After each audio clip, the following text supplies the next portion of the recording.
சற்று முன் கிடைக்கப்பெற்ற மிக மிக முக்கியமான செய்தி ஒன்று வெளியாகியிருக்கு. உதயநிதி ஸ்டாலின் மற்றும் நயன்தாராவை தூக்கிய அமலாக்கத்துறை. தமிழக சட்டசபை தேர்தலுக்கான நாட்கள் நெருங்கி கொண்டிருக்கும் நிலையில் அமலாக்கத்துறையும் திமுகவை நோக்கி தன்னுடைய பார்வையை திருப்பியிருக்கு. கடந்த வருடம் அமலாக்கத்துறை டாஸ்மாக் தொடர்பான இடங்களில் நடத்திய சோதனையில் சுமார் 1000 கோடி ரூபாய் ஊழல் நடந்திருக்கிறதா அதிகாரப்பூர்வமான அறிவிப்பு வெளியிடப்பட்டது. இப்படி தமிழகத்தையே உலுக்கிய டாஸ்மாக் ஊழல் விவகாரம் மிக பெரும் பரபரப்பை ஏற்படுத்திய நிலையில் அடுத்தடுத்து அமலாக்கத்துறை விசாரணையை தீவிரப்படுத்தி துணை முதல்வர் உதயநிதி ஸ்டாலினின் நெருங்கிய நண்பர்களான ஆகாஷ் பாஸ்கரன், ரத்தீஷ், விக்ரம் ஜூஜு ஆகியோரை நெருங்கியது. அமலாக்கத்துறையின் கைது நடவடிக்கையில் இருந்து தப்பிக்க இந்த மூவரும் தலைமறைவானாங்க.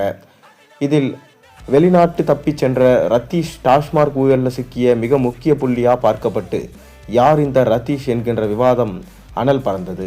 இந்நிலையில் தமிழகத்தில் நடைபெற்ற டாஸ்மாக் ஊழல் விவகாரத்தில் அடுத்து அமலாக்கத்துறை நடவடிக்கை எதுவும் எடுக்காதபடி நீதிமன்றத்தில் இந்த வழக்கு நிலுவையில் இருக்கு. அந்த வகையில் தற்காலிகமாக அமலாக்கத்துறை இந்த விவகாரத்தில் யாரையும் கைது செய்ய முடியாத ஒரு சூழல் ஏற்பட்டிருக்கு. இந்த விவகாரம் தற்காலிகமாக சற்று அடங்கியிருக்கும் நிலையில் விரைவில் அடுத்தடுத்து அதிரடி நிகழ்வுகள் அரங்கேற இருக்கு. இதற்கு முன்பு தமிழகம் வந்த மத்திய உள்துறை அமைச்சர் அமித்ஷா டாஸ்மாக் மூலம் சுமார் 33,000 கோடி ஊழல் நடந்துள்ளது என்று பேசியது பெரும் பரபரப்பை ஏற்படுத்தியது. அந்த வகையில் அமலாக்கத்துறை இந்த விவகாரத்தை மிக தீவிரமாக கையில் எடுக்க இருப்பதா தகவல்கள் வெளியாயிருக்கு.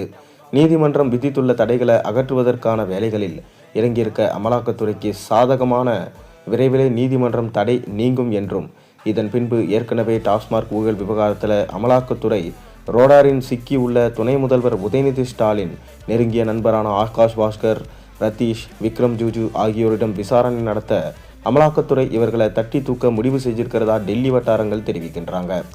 இந்நிலையில் டாஸ்மாக் ஊழலில் சிக்கியிருக்கும் துணை முதல்வர் உதயநிதி ஸ்டாலின் நண்பரான ரத்தீஷுடன் இணைந்து நடிகை நயன்தாரா கருப்பு பணத்தை வெள்ளையாக்கும் வேலையில் இறங்கியிருப்பதா பிரபல பத்திரிகையாளர் தெரிவிச்சிருக்காரு. ஏற்கனவே துபாயில் நயன்தாரா முதலீடு செய்ய நிலையில் தற்போது ரத்தீஷ் கைவசம் இருக்கும் ஊழல் பணம் நயன்தாரா உதவியுடன் வெளிநாடுகளில் முதலீடு செய்து கருப்பு பணத்தை வெள்ளையாக்கும் வேலைகள் நடந்து வருவதாக சொல்லப்படுகிறது. இந்நிலையில் அமலாக்கத்துறை மிக தீவிரமாக நயன்தாரா மற்றும் அவருடைய கணவர் விக்னேஷ் சிவன் இருவரையும் கண்காணித்து வருவதாக கூறப்படும் நிலையில் நயன்தாராவும் அமலாக்கத்துறை விசாரணையில் சிக்க வாய்ப்பிருப்பதாக தற்போது தகவல்கள் வெளியாகியிருக்கிறது.